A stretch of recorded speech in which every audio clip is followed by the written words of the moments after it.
ko tad nozīmē regulēta un ko tad nozīmē neregulēta nervu sistēma. Un kā tu redzi, tad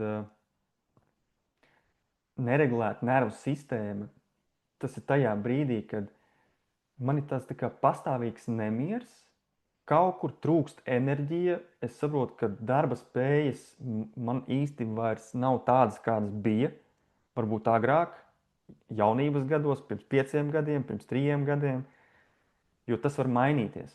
Grūtības aizmigt, un esmu bieži neizgulējies, pārmērīga reaģēšana, emocionēšana, konflikti.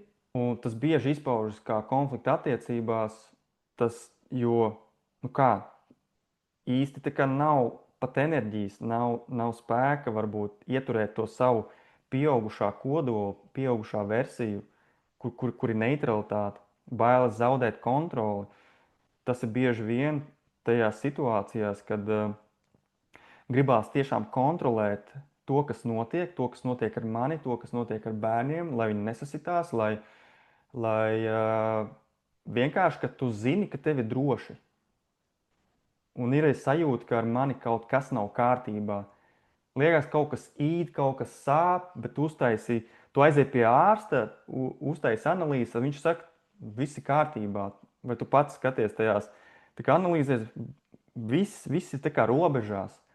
Un saprot, ok, tad tas ir saistīts ar šo neregulēto nervu sistēmu.